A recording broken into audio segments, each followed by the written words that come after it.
Graham Hancock has become recognized as an unconventional thinker who raises legitimate questions about humanity's history and prehistory and offers an increasingly popular challenge to the entrenched views of Orthodox scholars. He graduated from Durham University with first-class honors in sociology, then went on to pursue a career in quality journalism, writing for many of Britain's leading newspapers. He's our special guest tonight on Coast to Coast. Graham, welcome back. How are you? Thank you. Nice to be back. How are you? I'm fine. Doing great out here in the States. All is well, and we just keep the program growing, and it seems to be working that way. Quite a phenomenon.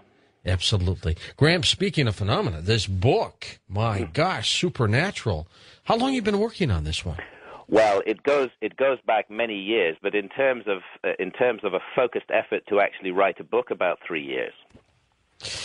What's your take on, because so many people have their own definitions for the word like supernatural. How about you?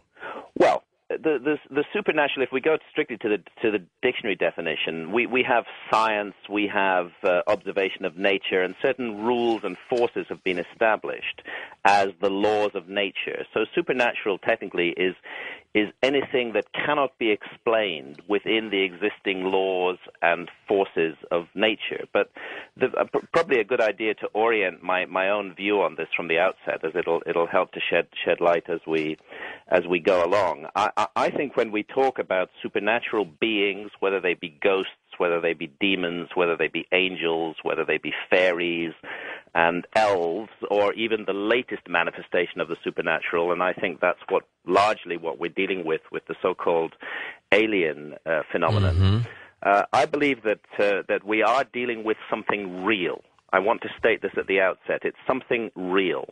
But it isn't something of our physical dimension. It exists in other dimensions and vibrates at a different frequency from the frequency that our senses are tuned to. And I think what is the common factor in all supernatural experiences is that the person or group of people who have those experiences are in what is called an altered state of consciousness. Now, altered states of consciousness can be brought about by a whole range of different techniques. Shamans in hunter-gatherer societies all around the world are the masters of this, and they have developed over tens of thousands of years a range of very specific techniques that are designed to put them into an altered state of consciousness so that they can effectively retune the receiver wavelength of their brain and tune in to these other dimensions and deal and negotiate directly with the supernatural beings who inhabit them. And amongst them, the most common shamanic technique is the cultivation of certain powerful plants, shamanic plants, which we in the West call hallucinogenic plants, right? Which create visions or which make visions possible. But there are many other techniques: rhythmic dancing, certain kinds of music played repeatedly over long periods of time, austerities, starvation, even pain. Sometimes the atmosphere of particular places can have this effect. Electromagnetic fields can have this effect. This is why I think certain houses produce experiences of ghosts, because the house itself works on the consciousness of the individual. So there's a whole range of techniques and methods. Some people do this spontaneously. About 2% of every population have their brain chemistry at just the right setting to tune in to these other dimensions. But for those of us who are not in the 2%, we need a push. And either one of these shamanistic techniques, the use of plant hallucinogens, for example, or electromagnetic fields, intense electromagnetic fields, the environment of a particular place can push us temporarily into this altered state, and suddenly we start picking up the transmissions from the other side. It's like we open a secret doorway inside our brains and are able to project our consciousness through into other dimensions. And this, I think, is why the supernatural has proved so difficult to measure and investigate by the techniques of mainstream science, because mainstream science just can't go there. We have the instrument inside our heads. It's called our brains. and the essential factor is to retune its receiver wavelength. And the exciting thing from the study of shamanistic cultures that I've been involved in is that it offers us a reliable and systematic manner to investigate the supernatural realm. In other words, if we can learn from shamans, then it's possible for us to actually directly investigate this realm. And fortunately, some of our scientists, a very few, have begun to do this and have begun to do it in a scientific manner. Are the shamans, Graham, approachable? I mean, will they talk to people who come up on them?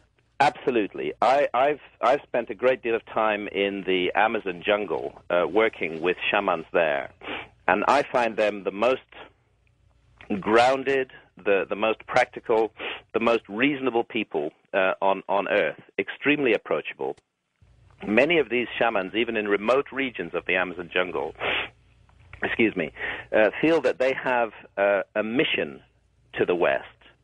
They feel that the West has become a sick and dangerous creature, and they see the evidence of this in the ongoing destruction of the rainforest all around them, and they feel that they understand the reason for this, that the West has lost contact with the spirit world. We no longer have a direct connection with the world of spirit. We've handed over our personal responsibilities in this area to a class of intermediaries, the priests, the mullahs, the rabbis, who themselves very rarely have any direct contact with supernatural realms, but simply repeat what they have been told by the previous generation. And in fact, many of the established religions are reluctant and unhappy at the idea that an individual might directly contact supernatural realms. But this, the shamans in the Amazon feel, is essential for the recovery of health by the West, that we reestablish our connection with the spirit. And as the shamans rightly say, the spirit, the supernatural world, is all around us all the time. It interpenetrates our lives in every way, whether we like it or not. And where they're different from us is that shamans have made a virtue of this. They've said, okay, the supernatural realm is there. It does affect everything we do. We must deal with it directly. We must investigate it. We must negotiate with it. This is what's so different about us in our society today, that we deny the existence of this realm. We want nothing to do with it. We diminish it. We deride it. We ignore it. We say, oh, we can't measure it. We can't weigh it. We can't count it. So therefore, it doesn't exist. The shamans of traditional societies have preserved and kept alive a tremendous mystery, and now is the time for us to learn to them. And yes, very approachable people. Are these shamans? Are they, growing in stature? And I don't mean in height. Are we getting more and more of them, or are they dying off, Graham? No, I would say in a curious kind of way, we're getting more and more of them, because I need to emphasize that what is the crucial characteristic of a shaman? The crucial characteristic of a shaman is that he or she is an individual who has mastered altered states of consciousness, who can put their consciousness into a different place and explore the realms that open up there. So the essence of shamanism is experience and practice. It isn't centuries of so-called knowledge or received wisdom handed down from generation to generation. It isn't a body of texts. It isn't a body of teachings. It's actual direct experience of the supernatural realm attained in deliberately induced altered states of consciousness. So the shaman is not a victim. The shaman is not like somebody possessed, who is possessed by a spirit from the other world. On the contrary, the shaman is an active player entering the other realm and negotiating and dealing directly with the spirit beings there for the benefit of humanity. Now, in their own cultures, these men and women are primarily healers. That is their predominant role. A very few of them go bad, and they use the powers that they gain by entering the supernatural realm for evil purposes, and you can call those sorcerers, just as they were called in ancient times. But the vast majority, if we take the case of the Amazon, are curanderos, are healers, and they work their life is very dedicated to their community and to the healing and